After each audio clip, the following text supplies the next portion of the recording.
Bawa kwartawab shalanawa. Bawa kwartawab shalanawa. Aba Yahawa siya basamayang. Aba Yahawa siya basamayang. Salaka lanawa. Salaka lanawa. Al-kataa yanawa. Al-kataa yanawa. Watawada lak al-damak. Watawada lak al-damak.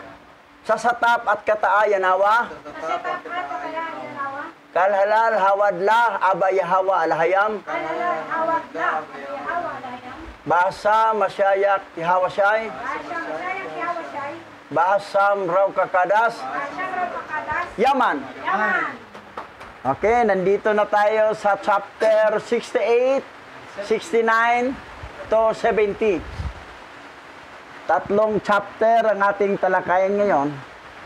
Ngayon, basa. Ang aklat ni Jasher, Kabanata 68, verse 1 to 32. At sa panahong iyon, ang espiritu ng Alhayam ay sumakay Miriam na anak ni Amram na kapatid ni Aaron. At siya ay lumabas at nanghula tungkol sa bahay na sinasabi, narito, isang anak na lalaki ang isisilang sa atin mula sa aking ama at ina sa panahong ito. At ililigtas niya ang Israel mula sa mga kamay ng Ehipto. At nang marinig ni Amram ang mga salita ng kaniyang anak, siya yumaon at dinala ang kaniyang asawa pabalik sa bahay. Pagkatapos na siya'y itaboy niya sa panahon na iniutos ni Faraon na itapon sa ilog ang bawat anak na lalaki ng sambahayan ni Israel. Si Amram ay ama ni Miriam at Aaron. At si Miriam nagprophesy na magkaroon sila ng kapatid. Yun yung si Moses na magligtas sa bayan ng Israel, sa mga Israelita. Ngayon, dahil narinig ni Amram, aba, magkaanak pala kami, ihiwalayan pa ng mga asawa ko, balikan ko siya. 3 years sila naghiwalay.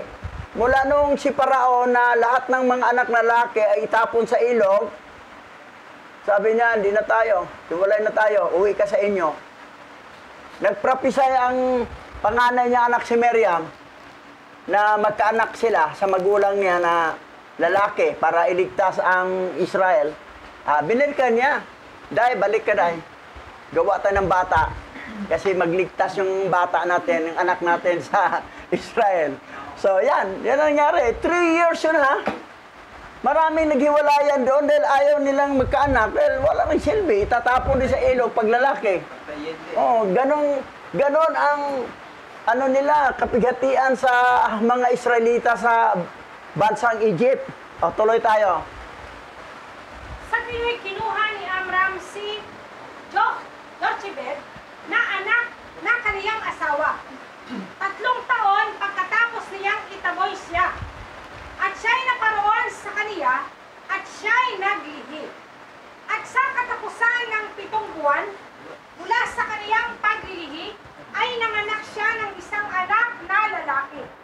At ang buong bahay ay napuspos ng malaking liwanag na gaya ng liwanag ng araw at buwan sa panahon na ang bata ay isinilang.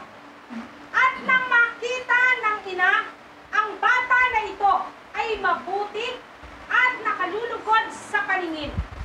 Itinago niya ito sa loob ng 3 buwan sa isang silid sa loob ng kanilang bahay. Noong mga araw na iyon, laging nagmamasid ang mga Ehipsyo upang itapon sa ilog ang lahat ng mga batang lalaki na Hebreo doon. So, biro mo ha, pinuntahan asawa ni Amram. Pinuntahan na si Jochebed, balikan na tayo. Sabi na, hiwalay na tayo. Dahil ayaw mo magkaanak tayo ng lalaki, tapon lang sa ilog yan. Ni Haring Paraon. Sabi, may prophecy yung anak natin, na yung anak nating lalaki ay ito yung magligtas sa atin na mga Israelita. Ayan, nagkaanak. Biro mo yung nanganak, si Jochebed, aba, nagliwanag. Ang araw, pati buwan. Parang kapanganakan ni Masyay kay Awasay. Oh, makita mo yung ano. Ayan, nakita naman ng nanay na medyo gwapo itong bata. Tinago niya. 3 months, tinago sa loob. Dahil lagi nga nag-ikot, nagmamasid yung mga Egyptian, mga army, na makikita nila, talaga, itambog agad sa ilog. So, ganun ang ano nila doon, kapighatian. Oh, grabe. O, tuloy tayo. At ang mga babaeng Ehipsyo ay nagsiparoon sa Gosen na kinaroroonan ng mga anak ni Israel. At kanilang binuhat ang kanilang mga anak sa kanilang mga balikat, ang kanilang mga sanggol na hindi pa nakakapagsalita.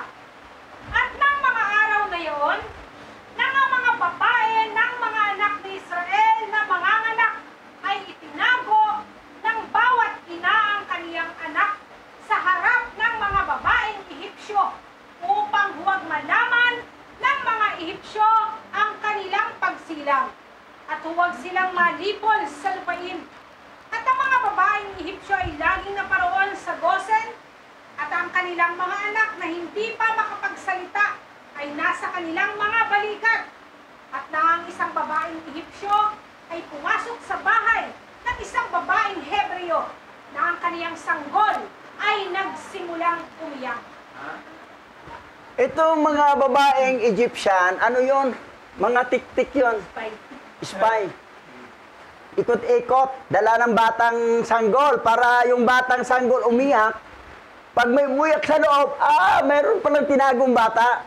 Ganon sila katuso. Oh, may nangyari yan eh. O, tuloy tayo.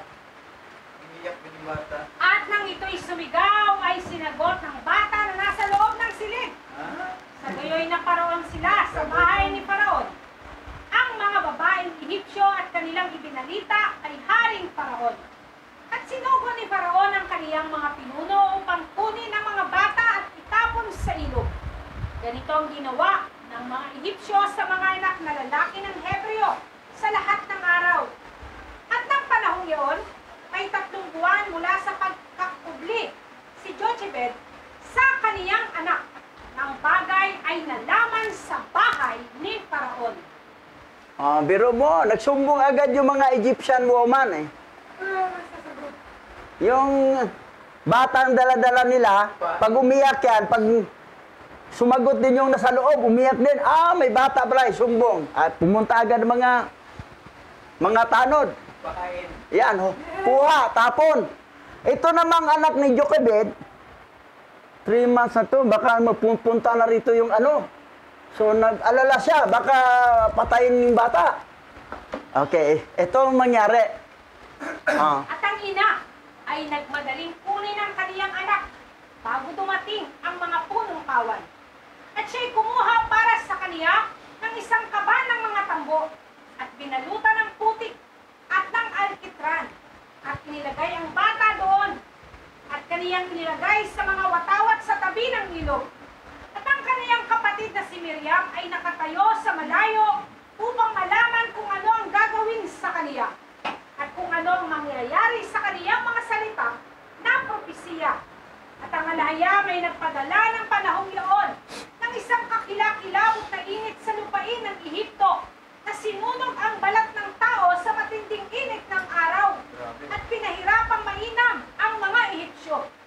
At ang lahat ng mga Ehipsyo ay nagsilusong upang maligo sa ilog dahil sa init na sumunog sa kanilang balat. Yan ang padala ni Abay Hawa na sobrang init. Yung balat masusunog eh. Hindi ata madalag aircon. Wala pa mang aircon yung panahon nila eh. Electric fan, wala pa rin. Yan ang panahon na pupunta din ang anak ng hari, yung prinsesa sa ilog. At doon matagpuan. Si Miriam naman, tiningnan lang kapatid kong sanggol na sa loob ng kaban ng ano. So tingnan ko kung ano yung mangyari sa prophecy ko na palakihin ito para iligtas ang mga Israelita. Itong bata ang gagamitin. Ayon sa prophecy. Ngayon, tiningnan ni Miriam. Ngayon, tuloy tayo. Batya na anak ni Faraon ay naparoon din upang maligo sa ilog. Dahil sa matinding init, at itiningin ni Batya ang kaniyang mga mata sa ilog, at kaniyang nakita ang kaban sa ibabaw ng tubig. At sinugo niya ang kaniyang alilang babae upang kunin iyon. At binuksan niya, at nakita ang bata, at narito, ang sanggol ay umiiyak. At nahabag siya sa kaniya at kaniyang sinabi, ito ay isa sa mga anak na Hebreo. At inutusan ni Batya ang kanyang alinmang babae na ang lahat ng babae sa Ehipto na lumalakad sa tabi ng ilog ay pasusuhin ang bata. Ngunit ayaw nilang pasusuhin sapagkat ang bagay na ito ay mula sa Yahawa upang maibalik siya sa dibdib ng kaniyang ina. Biro mo to si Prinsesa Batya, kasi naligo, dahil mainit eh. Para di masurog balat. Doon sila nagtagal sa ilog. Nagbabad sa tubig. Eh, tamang-tama, nandoon yung bata. Sabi niya, kunin mo, ano yung nasa kaba na yan? Pagbukas, bata pala. Nahabag siya. Hebreo to. Pero, sabi niya, iiyak ng bata. Nagugutom yata to. Yung araga niya, yung mga babae dyan, tawagin mo, para ipadi dito. Walang pumayag. Kasi niloob na Yahawa, wala. Kasi para ang nanay talaga, si Jochebed, talagang magpadidi doon. O, tingnan natin sunod pangyayari. At si Miriam, na kaniyang kapatid na babae, ay nasa gitna ng mga babaeng Egyptyo sa tabi ng ilog ng panahong iyon. At kaniyang nakita ang bagay na ito. At kaniyang sinabi sa anak ni Faraon, sang-ayon ka ba na ako ang maghahanap ng isang yaya sa mga babaeng Hebreo upang kaniyang pasusuhin ang bata para sa iyo? At sinabi sa kaniya ng anak na babae ni Faraon, lumaon ka. At lumaon ang dalaga at tinawag ang kaniyang ina at dinala sa anak na babae ni Faraon. At sinabi ng anak ni Faraon kay Jochebed, dalhin mo ang batang ito at pasusuhin mo at babayaran kita ng iyong kabayaran, 2 putol na pilak araw-araw. At kinuha ni Jochebed ang bata at inalagaan ito. May sahod pang nanay. May sahod pa. Oh. Ilan yun ha? 2 putol na pilak. Araw-araw pa. Kanya ng anak yan, nasa ulan. Hindi naman alam ni Batya yon na yung nagyaya ay totoong nanay. Oo. Ayan. Ilalagaan ng bata. Ayos yung talino ng Oo. kapatid eh. May sahod pa. Kasi niloob ni Yahawa yun, yung ganun ang mangyari. Control talaga ni Yahawa ang pangyayari. That's why hindi tayo dapat mag-alala kasi Alahayam is in control sa ating buhay. O, tuloy tayo. At sa katapusan ng 2 taon, nang lumaki ang bata, ay dinala niya siya sa anak ni Faraon. At siya'y naging parang anak sa kaniya. At tinawag niya ang kaniyang pangalan na Moises, sapagkat sinabi niya, inuha ko siya mula sa tubig. At tinawag ni Amram na kaniyang ama ang kaniyang pangalan na Chabar. At tinawag ni Jochebed na kaniyang ina ang kaniyang pangalan na Jecutiel. Sapagkat sinabi niya, ako'y umasa sa kaniya sa makapangyarihan sa lahat. At binalik siya ng alahayam sa akin. Ayan. So, 2 years na inalagaan ng bata sa kamay ng nanay. Na ang alam ni Batya na prinsesa na anak ni Faraon ay yaya lang doon. Sa loob ng 2 taon, araw-araw may sahod yun. 2 na pilak. Ngayon, nung napunta na sa palasyo, anak na ni inangkin na niyang anak, ampun niyang anak eh. Moses pangalan mo dahil nakita kita sa tubig. Aba yung tatay, ang nanay, aba may kanya-kanya silang gipangalan sa bata. Pero ang masunod doon yung sa prinsesa. Kasi siyang siya nag-ampon eh. Moses. Ang meaning pala ng Moses ay natagpuan mula sa tubig. Yan. Okay, tuloy tayo.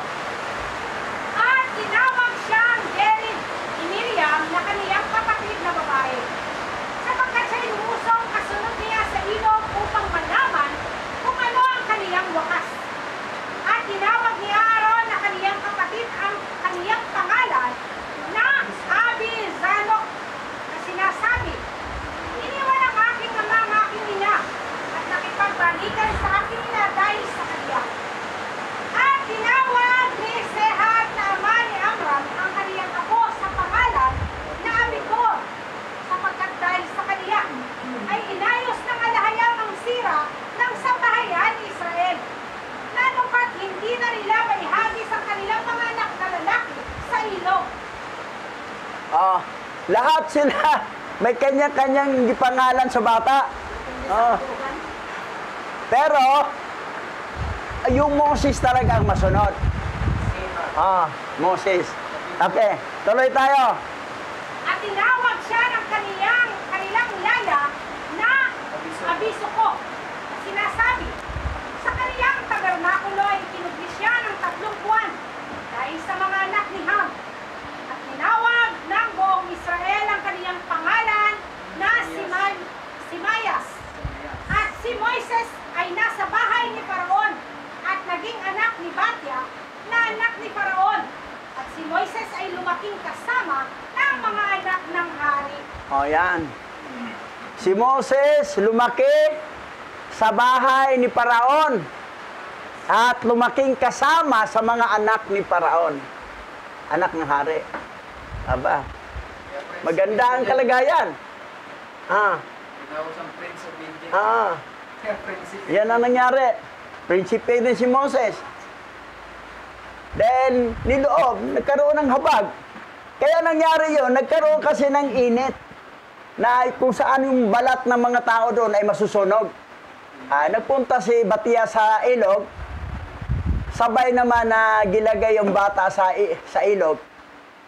Doon natagpuan. Ngayon, tuloy tayo. Ang aklat ni Jasher, Kabanata 69, verse 1 to 9. At ang hari sa Edom ay namatay ng mga araw na yaon, ng 18 taon ng kaniyang paghahari, at inilibing sa kaniyang templo na kaniyang itinayo para sa kaniyang sarili bilang kaniyang maharlikang tahanan sa lupain ng Edom. At ang mga anak ni Esau ay nagsugo sa Petor na nasa ibabaw ng ilog, at kanilang kinuha mula roon ang isang binata na may magandang mata at magandang anyo, na ang pangalan ay Saul. At ginawa nila siyang hari sa kanila na kahalili ni Samla. At si Saul ay naghari sa lahat ng mga anak ni Esau sa lupain ng Edom sa loob ng 40 taon. Si Saul ng hari ng Edomites. Yung panahon na yan. May ibang mata pala ni Saul. Si Saul. Okay, tuloy tayo. Ibang mata pala At nang makita ni Paraon na hari sa Ehipto, na ang payo na ipinayo ni Balaam tungkol sa mga anak ni Israel ay hindi nagtagumpay, kundi sila pa rin ay nagbunga at dumami ng dumami sa buong lupain ng Ehipto. Nang magkagayoy iniutos ni Paraon sa mga araw na yaon, ng isang kapahayagan ay ilalabas sa buong Ehipto sa mga anak ni Israel na sinasabi, walang taong magbawas ng anumang bagay sa kaniyang araw-araw na pagtatrabaho. At ang lalaki na masusumpungang kulang sa kaniyang gawain sa kaniyang ginagawa araw-araw, maging sa argamasa o salaryo, ay idagdag sa trabaho ng kaniyang bunsong anak. Grabe. Yan. Dagdag trabaho. Pag hindi makuha yung kuta, yung bunsong anak niya, patulungin pagtrabaho para makuha ng kuta. Pinapagod eh. Kinakita ng hari, wala rin silbi yung payo ni Balaam. Dumami pa rin sila eh. Kahit itatambog pa sa ilog yung mga bata. Kasi yung doon sa bundok, sa nakaraang Sabat, di ba? Tuloy pa rin dumami. Mga anak doon sa bundok, iniwan ng magulang. Inalagaan naman ng anghel. Gilagay sa ilalim ng lupa. Paglabas, binata na. Okay, tuloy tayo. At ang paggawa ng Ehipto ay lumakas sa mga anak ni Israel sa mga araw na iyon. At narito, kung ang isang laryo ay kulang sa araw-araw na paggawa ng sinuman, kinuha ng mga Ehipsyo ang kanyang bunsong anak na lalaki mula sa kanyang ina at nilagay siya sa gusali sa lugar ng pagawaan ng laryo upang magtrabaho, kasama ng kanyang ama na kinulang ng laryo. At ginawang gayon ng mga lalaki ng Ehipto sa lahat ng mga anak ni Israel araw-araw, sa lahat ng mga araw, sa mahabang panahon. Ngunit ang lipi ni Levi ay hindi gumawa ng panahong yaon na kasama ng mga Israel.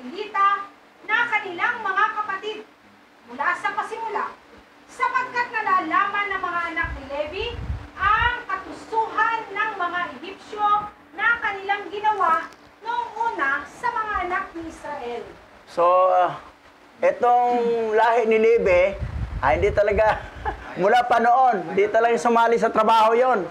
Oo. Alam nila na katusuhan yan. Okay, tuloy tayo. Ang aklat ni Jasher, Kabanata 70, verse 1 to 51. At nang ikatlong taon mula sa kapanganakan ni Moises, si Faraon ay nakaupo sa isang piging, nang si Al-Paranet na reyna ay nakaupo sa kaniyang kanan, at si Batya sa kaniyang kaliwa. At ang batang si Moises ay nakahiga sa kaniyang sinapupunan. At si Balaam na anak ni Beor, kasama ng kaniyang dalawang anak, at ang lahat ng mga prinsipe ng kaharian ay nakaupo sa hapag sa harapan ng hari. At iniunat ng bata ang kaniyang kamay sa ulo ng hari. At kinuha ang korona sa ulo ng hari at inilagay sa kaniyang sariling ulo. At nang makita ng hari at ng mga prinsipe ang ginawa ng bata, ang hari at mga prinsipe ay natakot. At ang isang tao sa kaniyang kapwa ay nagpahayag ng pagkamangha. Yan. Pero 3 taon pa si Moses doon. Kinandong pa siya sa nanay-nanaya niya si Batia. Inabot ni Moses ang korona ng hari. Kumbaga, lolo niya. Ilagay sa ulo ni Moses. Sa ulo ni Moses. Ngayon, ito na ngayon ang kasi nagtaka na sila lahat. Na ano bang dapat iparusa ni Moses dito? Na bakit ginawa niya yon? Okay, tuloy tayo. At sinabi ng hari sa mga prinsipe na nasa harap niya sa dulang, anong sinasalita ninyo at ano ang sinasabi ninyo? O kayong mga prinsipe, sa bagay na ito, at anong magiging katulan laban sa bata dahil sa ganawa niyang ito?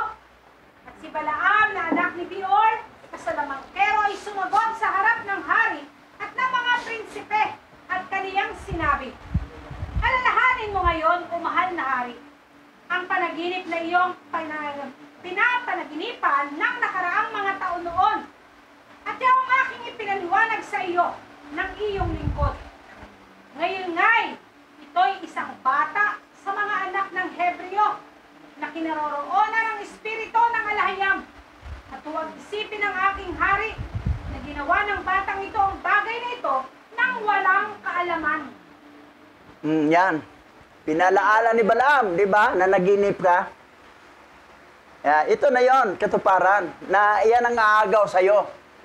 Yung, kumbaga, apu-apuhan mo. Inagawan ka na ng korona. Anong dapat gawin? Ito si Balaam, pininto niya historical, kaya lang, baser ang labas niya. Sinisiraan niya ang Israel.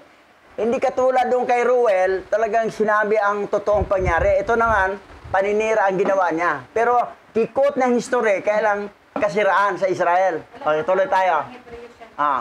Sapagkat siya ay isang batang Hebreo, at ang karunungan at pangunawa ay kasama niya. Bagaman siya ay bata pa, at may karunungan ay ginawa niya ito at pinili para sa kanyang sarili ang kaharian ng Ehipto. Sapagkat ito ang paraan ng lahat ng mga Hebreo upang gayain ang mga hari at ang kanilang mga mahal na tao, upang gawin ang lahat ng mga bagay na ito ng may katusuhan, upang manginig ang mga hari sa lupa at ang kanilang mga tao. Tunay na alam mo na si Abraham na kanilang ama ay gumawa ng ganito, na nalinlang sa hukbo ni Nimrod na hari ng Babel, at ni Abimelech na hari ng Gerar, at na kanyang inari ang kanyang sarili sa lupain ng mga anak ni Het at lahat ng kaharian ng Kanaan. Tingnan mo yung tono ng salita ni Balaam. Para bang katusuhan ang ginawa ng mga Israel.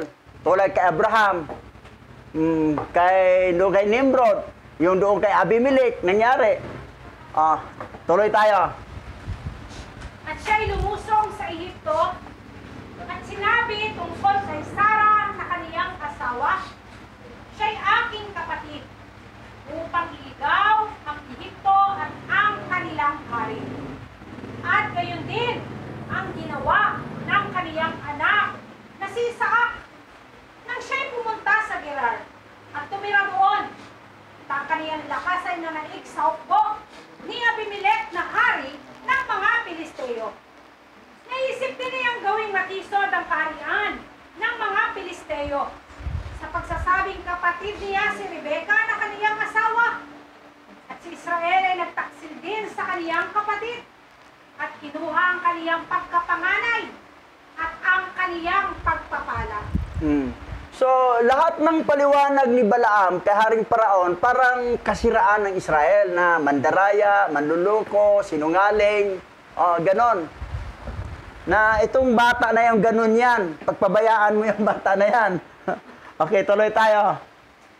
Nang magkagayoy na paroon siya sa Padang Aram sa bahay ni Laban na kapatid ng kaniyang ina at kinuha sa kaniya ng may katusuhan sa kaniyang mga anak na babae at ang kaniyang mga baka at ang lahat na nauukol sa kaniya at tumakas at bumalik sa lupain ng Kanaan sa kaniyang ama. Ipinagbili ng kaniyang mga anak ang kanilang kapatid na si Joseph na lumusong sa Ehipto at naging alipin at nilagay sa bilangguan sa loob ng 12 taon. Updated kasi ko na. Puro paninira talaga ang ginawa ni Balaam para mag-trigger ng galit si Haring Paraon doon sa bata. Yung apu-apuhan niya. Okay, tuloy tayo. Hanggang sa dating paraon ay nanaginip ng mga panaginip at inalis siya sa bilangguan at pinalaki siya ng higit sa lahat ng mga prinsipe sa Ehipto dahil sa kaniyang pagpapaliwanag sa kaniya ng kaniyang mga panaginip. At nang ang alayam ay nagdulot ng tagutom sa buong lupain, siya'y nagsugo at dinala ang kaniyang ama at ang lahat ng kaniyang mga kapatid at ang buong sambahayan ng kaniyang ama at tinustusan sila ng walang bayad o gantimpala at binili ang mga Ehipsyo bilang mga alipin.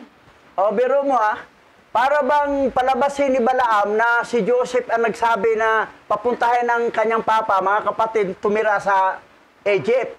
Hindi naman Ang totoong kwento dyan, yung paraon, na matandang paraon, na papuntahin. Pero dito, si Joseph ang tinutukoy. Parang iniikwento niya. Oo, giba niyang kwento para sirain, para masira ang Israel. Style naman ni Ram. Oo, iba to si Balaam Okay, tuloy tayo. Ngayon nga'y aking hari, narito ang batang ito ay tumindig na kahalili nila sa Ehipto upang gawin ang ayon sa kanilang mga gawa at upang libakin ang bawat hari, prinsipe at hukom. Kung kinalulugdan ng hari, ibuhos natin ngayon ang kaniyang dugo sa lupa. Baka siya'y lumaki at maalis ang pamamahala sa iyong kamay at ang pag-asa ng Ehipto ay mawala pagkatapos niyang makapaghari. At sinabi ni Balaam sa hari, tawagin natin ang lahat ng mga hukom ng Ehipto at ang mga pantas niyon at ating malaman kung ang hatol ng kamatayan ay nararapat sa batang ito gaya ng iyong sinabi at kung magkagayoy, papatayin natin siya.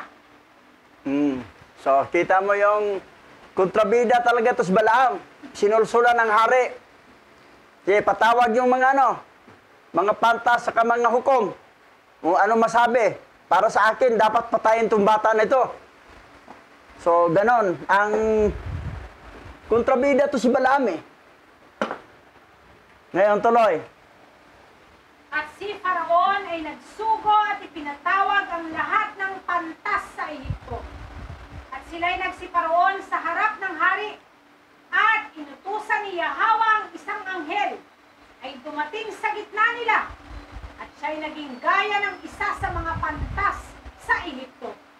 At sinabi ng hari sa mga pantas, tunay na inyong narinig kung ano ang ginawa nitong batang Hebreo na nasa bahay. At sa gayon si Balaam ay humatol sa pangyayaring ito. Ngayon, pumatol din kayo at tingnan kung ano ang nararapat sa bata dahil sa ginawa niyang ito na kinuha ang aking korona at nilagay niya sa kanyang ulo. At ang anghel na tila isa sa mga pantas na tao ni Faraon ay sumagot at nagsabi ng ganito, sa harap ng lahat ng pantas sa Ehipto at sa harap ng hari at ng mga prinsipe. Para hindi mamatay si Moses, nagpadala si Hawa ng anghel na nag-anyong pantas din. Wala silang kalam-alam na anghel yun. Hindi yung ordinaryong tao. Salita ng pantas na anghel. Kasi sabi ni Faraon, inatulan na ni Balaam na dapat mamatay itong bata. Anong hatol sa inyo? Nagsalita agad ang pantas na anghel. Kita mo yan ha? Pag magpadala si Hawa ng anghel, minsan hindi natin alam na yung kausap natin anghel pala yun. Hindi pala yun ordinaryong tao. Siya nagbibigay ng galing. Oo. Kumbaga, ililigtas tayo sa kapahamakan o ano. So, ganun din ang mga fallen angel. Kung kasi pareho sila anghel eh. Pareho sila may power na mag-anyong ordinaryo. Tingnan mo si Mastima, fallen angel. Anong anyo niya ngayon? Si Elon Musk. At iba pa. Si Trump. Sino ba yan? Nako. Fallen angel din yan. Kinangtala ng mas doon. Nako. So, ganyan. So, wala tayong kalam-alam na yung kaharap natin, anghel ni Hawa, at ng iba naman, nakaharap natin, anghel na fallen angel. Na akala natin, ordinaryong tao. That's why, pag makikita ka ng tao na, hindi ko to kilala. Pero parang yan, magdududa ka na. Baka anghel to? Anghel talaga to? Nagtao-tauhan lang? Pero kung maganda ang gagawin, anghel ni Hawa to. Pero pag masama, fallen angel to. So, that's why ingat tayo sa ating mga karap na mga tao. Malay mo, anghel yon. Ito, walang kalam-alam si Balaam. Walang kalam-alam ang hari. Na yung nandoon nagsalita, akala na pantas na ordinaryo. Hindi, anghel yun eh. Ay, tuloy nating story. Kung kinalulugdan ng hari, ay magtatawag ang hari ng mga lalaki na magdadala sa harap niya ng isang batong onyx at isang baga ng apoy at ilalagay nila sa harap ng bata. At kung iunat ng bata ang kaniyang kamay at kukunin ang batong onyx, malalaman nga natin na ginawa ng batang ito sa karunungan sa kaniyang ginawa at dapat natin siyang patayin. Ngunit kung iunat niya ang kanyang kamay sa uling na nagbabaga, ay malalaman natin na hindi niya ginawa ang bagay na ito nang may kaalaman at siya ay mabubuhay. At ang bagay ay minagaling sa paningin ng hari at ng mga prinsipe. Kaya nga ginawa ng hari ang ayon sa salita ng anghel ni Yahweh. At iniutos ng hari na dalhin ang batong onyx at uling na nagbabagang apoy at ilagay sa harap ni Moises. Yan na ha. Dalawa yon. So, kung kukunin yung nagbabagang uling na apoy, walang kalamang bata na hindi yan mapapaso siya doon. Apoy yun eh. Dito. So, ganun ang pinakita ng anghel, comparison. Para malaman, tunto ang hari, pati yung iba doon, okay yun. Kasi kung doon niya kunin yung sa onyx sa bato, patahin siya dahil may kaalaman siya na alam niya onyx bato. Pero ito, alam niya mapaso siya doon. Pero pag yan ang hipuin niya, wala siyang kalam-alam na masusunog siya doon. So, walang alam ang bata, walang kaalaman. So, hindi siya dapat mamatay. Wise ding anghel, no? Wise eh. Inutusan ni Yahweh yun eh. Tuloy tayo. At ilagay nila ang bata sa harap nila. At sinikap ng bata na iunat ang kanyang kamay sa batong onyx. Ngunit kinuha ng anghel ni Yahweh ang kanyang kamay at inilagay ito sa uling na may bagang apoy at namatay sa kanyang kamay ang bagang apoy. At itinaas niya ito at inilagay sa kanyang bibig at nasunog ang bahagi ng kanyang labi at bahagi ng kanyang dila At nang makita ito ng hari at ng mga prinsipe, kanilang nalalaman na si Moises ay hindi kumilos nang may karunungan sa pagtanggal ng korona sa ulo ng hari. At ang hari at ang mga prinsipe ay umiwas sa pagpatay sa bata. Kaya't si Moises ay nanatili sa bahay ni Faraon na lumaki at ang Yahawa ay sumasa kaniya. Oh, yan. Kaya pala nagutal-utal na yung bilang. So, Sunog pala. Hipuin ang kamay ni Moses papunta sa onyx. Nilipat ng angel doon dito ka. Napatay sa sa kamay ni Moses. Pero kaya sinubo na rito, nasunog ang ibang parte ng dila at saka yung labi. That's why si Moses bulol magsalita. Kasi sunog pala ang dila. O, kasi bulol siya eh. Oo, si Moses bulol. Yun pala ang dahilan na naging bulol siya. That's why sabi doon, si Aaron ang tagapagsalita. Dahil maano siya, maliwanag siya magpaliwanag. Oh, yun pala kasi nasunog yun sa uling. Pero sa pamagitan na yun, naligtas naman ang buhay niya. Kung wala yung anghel ni Yahweh, tapos ang kabanata ni Moses. Wala pala talaga. Doktor, hindi ganyan. Wala, shortcut nga ang yung 66 book. Ang rami silang tinatanggal na story. Ngayon, dito, detalyado. Ayan, buhay si Moses. Hanggang lumaki siya. Kaya lang, naging bulol na siya kasi ang parte ng dila niya sila bisunog. Hindi lang mahalaga yan. Ngayon, tuloy tayo. At habang ang bata ay nasa bahay ng hari, siya ay nakadamit ng kulay ube at siya ay lumaki sa gitna ng mga anak ng hari. At nang si Moises ay lumaki sa bahay ng hari ay itinuring siyang anak ni Batya na anak ni Faraon. At pinarangalan siya ng buong sambahayan ni Faraon. At ang lahat ng lalaki sa Ehipto ay natakot sa kaniya. At siya'y araw-araw na lumalabas at naparoon sa lupain ng Gosen na kinaroroonan ng kaniyang mga kapatid na mga anak ni Israel. At nakikita sila ni Moises araw-araw sa pagtrabaho na walang pahinga at hirap sa trabaho. Yan. Malaki na si Moses dito. Nasa mga 18 years old na to. Ngayon nangyari, kawawa naman itong kababayan ko, grabing trabaho, puspusan. Ngayon, may ginawa si Moses dito eh. Tuloy tayo. At tinanong sila ni Moises na sinasabi, bakit ang gawain ito ay ibinibigay sa inyo araw-araw? At sinabi nila sa kaniya ang lahat ng nangyari sa kanila at ang lahat ng mga utos na inilagay sa kanila ni Faraon bago siya ipanganak. At kanilang isinaysay sa kaniya ang lahat na payo na ipinayo ni Balaam sa anak ni Beor laban sa kanila. At kung ano ang kaniyang ipinayo laban sa kaniya upang patayin siya ng kaniyang inalisang korona ng hari sa kaniyang ulo. At nang marinig ni Moises sa mga bagay na ito, ang kaniyang galit ay nagningas laban kay Balaam. At pinagsikapan niyang patayin siya at kaniyang tinambangan siya araw-araw. Gaganti na si Moses ito. May nagsumbong eh. Maliit ka pa. Balay papatay ka eh. Yung kinuha mo yung corona, dilagay sa ulo mo, yung Balaam na yan, kontrabida yan. Ngayon, pag-alab ng galit ni Moses, papatayin ko itong Balaam na ito. Tatambangan niya araw-araw. O anong nangyari kay Balaam ngayon? Ito. At si Balaam ay natakot kay Moises. At siya at ang kaniyang dalawang anak ay tumindig at umalis sa Ehipto. At sila'y nagsitakas at iniligtas ang kanilang mga sarili. At sila'y nagsipunta sa lupain ng Kas kay Kishano na hari sa Kas. At si Moises ay nasa bahay ng hari na lumalabas at pumapasok. At binigyan siya ni Yahweh ng biyaya sa mga mata ni Faraon at sa mga mata ng lahat niyang lingkod at sa mga mata ng buong bayan ng Ehipto. At kanilang minahal na lubha si Moises.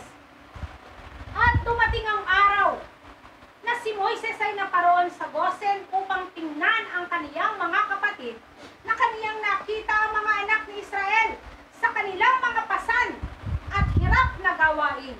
At si Moises ay nalungkot dahil sa kanila. Kita mo si Balaam, takas. Takot siya eh. Dahil galit mo si papatayin niya si Balaam eh. Tumakas. Takbo siya doon sa isang bansang Kos. O Kas.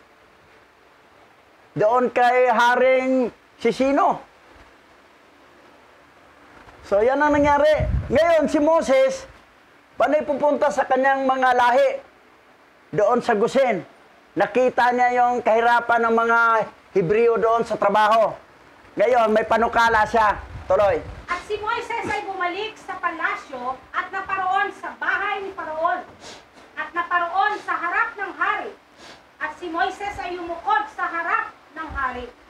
At sinabi ni Moises kay Paraon, sinasamo ko sa iyo na ako'y naparito upang humingi ng kaunting kahilingan sa iyo, na huwag mong italikod sa aking mukha at pakinggan mo ang aking sasabihin. At sinabi ni Paraon sa kanya, magsalita ka. At sinabi ni Moises kay Paraon, ibigay mo sa iyong mga lingkod sa mga anak ni Israel na nasa Gosen, nang isang araw ay magpahinga sa kanilang mga trabaho. At ang hari ay sumagot kay Moises na nagsasabi, narito, aking pagbigyan kita sa iyong kahilingan. Ayan. So, nag-request si Moses, bigyan mo ng isang araw na pahinga. Kumbaga, first day up to 6 days, trabaho. Pag pang-7 araw, pahinga na. So, bumigay naman ang hari. Kasi apo niya yun eh. Sige, apo. Payag ako para sa kababayan mo.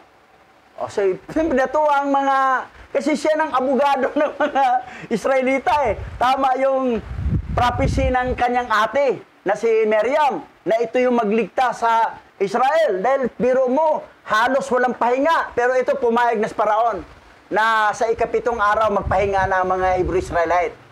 Okay, tuloy tayo. At iniutos ni Paraon na ipalabas ang isang pahayag sa buong Ehipto at sa Gosen na nagsasabi, sa inyong lahat ng mga anak ni Israel, ganito ang sabi ng hari, 6 na araw ay gagawin ninyo ang inyong trabaho, ngunit sa ika-7 araw ay magpapahinga kayo at hindi gagawa ng anumang gawain. Gayon ang inyong gagawin sa lahat ng mga araw, gaya ng iniutos ng hari at nangyari dahil kay Moises na anak ni Batya. At si Moises ay nagalak sa bagay na ito na ibinigay sa kaniya ng hari at ginawa ang lahat ng mga anak ni Israel ang gaya ng iniutos sa kanila ni Moises. O, yan. So, first day to 6th day, trabaho. Pagdating ng 7th day, Sabat, Saturday, pahinga. O, yan. So, yan ang isang mabuting nagawa ni Moses sa kanyang mga lahi na mga Hebreo. Pumayag si Paraon dahil natutuwa naman siya sa kanyang apu-apuhan eh, na okay. Tapos si Balaam, layas. Dahil papatayin ni Moses yun pag hindi lumayas. Tambangan niya araw-araw eh. Dahil ikaw pala yung kontrabida. Ikaw nagsulsul sa lulo ko na higpitan ang mga Israelita. At pati ako, ipapatay. Dahil lang nakuha ko yung korona ng hari at gilagay sa aking ulo. Dahil sa anghel, nga nag-anyong tao na pantas, ay nailigtas. Kasi, makita mo, Yahweh is in control. Nakita niya eh. Okay. Lalong magsumilip siya, aba, lindol. Kayo ha, hindi kayo maniwala, may nangangaral sa pangalan ko, ayaw para matigas pa yung ulo, lilindulin ko yan, pag dumunga ko, maglilindol yan. O ngayon, di pa rin kayo magsisi. Kasi, nandito na, ipinangaral na ang kanyang salita. Dito, puspusa na sa bansang Oper. Dahil ang ibang mga remnant Hebrew-Israel sa ibang mga bansa ay compromise pa, binabanggit pa ang pangalan ng mga fallen angel. Remnant Hebrew-Israel, nagagamit pang God, Lord, ganun pa rin. Kasi ang Bible na ginamit yung corrupted. Yung 80 books na King James Version. Ngayon, pinagkaluban tayo ng ancient Hebrew Scripture. At dito talaga sa bansang Silangan, bansang Oper. Dito, ito na, puspusa na tayo. Mayroon tayong mandirigma na magaling sa posting. O, kayong iba dyan, magpo-post na kayo. O isi-share ninyo ang mga posting nila para makalat ito sa buong mundo. Pag mahayag na sa buong mundo ang salita ni Abay Hawa from original scripture, darating na ang wakas. Ganon po. O dito tayo nagtapos. Ay, ito pala, may dugtog pa. Sapagkat ang bagay na ito ay mula sa Yahwa sa mga anak ni Israel. Sapagkat sinimula ni Yahwa na alalahanin ng mga anak ni Israel sa pagpahinga sa ikapitong araw upang iligtas sila alang-alang sa kanilang mga ninuno. At ang Yahwa ay sumakay Moises at ang kaniyang katanyagan ay lumaganap sa buong Ehipto. At si Moises ay naging dakila sa mga mata ng lahat ng mga Ehipsyo at sa mga mata ng lahat ng mga anak ni Israel na humahanap ng ikabubuti ng kaniyang bayang Israel at nagsasalita ng mga salita ng kapayapaan tungkol sa kanila sa hari. O, biro mo, popular si Moses. Well known. In other words, sikat sa mga Israelita at saka sa mga Egyptyo.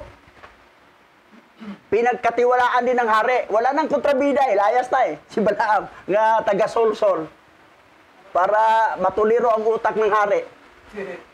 Dahil, ikaw pala na tambangan. Siguro Balaam, mamatay ako dito. Takbo na lang tayo. May 2 anak siya. Takbo. Pupunta siya sa bansang Kas. Kay Haring Cecilio. Kailang naagawan niya. Nagawan niya. Naging hari si Balaam doon. Pero yung si Mos, namatay ang hari kasi hindi na makabalik eh. Ay, ang naging kapalit na hari ay si Moses. Yan, sa sunod, abangan niyo sunod Sabat. Very detalyadong kwento sa story ni Moses regarding sa Book of Jasher. May pangalan talaga. Mm. Mga pangalan. Yan o. Liwanag ang mga pangalan. So, dito nagtapos. Tayo po'y dadako sa panalangin, Pastor Richard. Kaya tayo po patuloy na manalangin. O ang dakilang Yahwa naming alahayam, ang papuri pagluwalhati sa iyong pangalan ay higit na nararapat at ikaw lang ang aming pinararangalan sa araw na ito. Aming Yahwa, salamat sa patuloy mong paglingap sa lahat ng mga lahi ni Israel na nagkalat sa apat na sulok ng lupa at ang lugar na aming kinaroroonan. Aming Yahwa, patuloy sa mga darating na araw at mga panahon at nakikita mo ang aming hinaharap, patuloy po naming dalangin. Pagbuksan mo kami ng daan upang magkaroon ng kaganapan sa lalong madaling panahon. Ang pagkakaroon at pagsasaayos ng iyong mga salita na magamit namin ang budget, ang yaman na nandito sa lupa, na pinag-aarian ng mga tao na hindi naman ito kanila. O aming Yahwa, katulad ng iyong ipinangako sa aming mga ninuno, ang iyong paglingap at ang iyong patuloy na pagpapahayag sa kanila ay patuloy naming inaasahan at sa mga panahon na ito. Bilang mga abang lingkod mo na walang kabuluhan, ikaw lamang ang aming aasahan at patuloy na hinahangaan sa mga araw na ito. At tulungan po ninyo kaming maibalik ang iyong dangal na makilala ka ng napakaraming mga lahi ni Israel. O aming Yahwa, katulad ng aming mga napag-aralan, ikaw ang totoo na gumagabay sa lahat ng mga plano mo, sa lahat ng iyong mga hinirang. At kami ay siguradong magtatagumpay ayon sa iyong mga plano. O Yahwa, na aming dakilang makapangyarihang Aba, na siyang tunay na may likha ng aming mga buhay. Sa inyo lamang po namin ipinagkakatiwala ang lahat ng bagay. Sa iyo namin ibinibigay ang lahat ng ito upang ikaw ay patuloy na kumilos sa loob at labas ng aming mga buhay at tahanan. Sinasamba ka namin sa pangalang banal ni Mashiach Yahweh Shai. Yaman.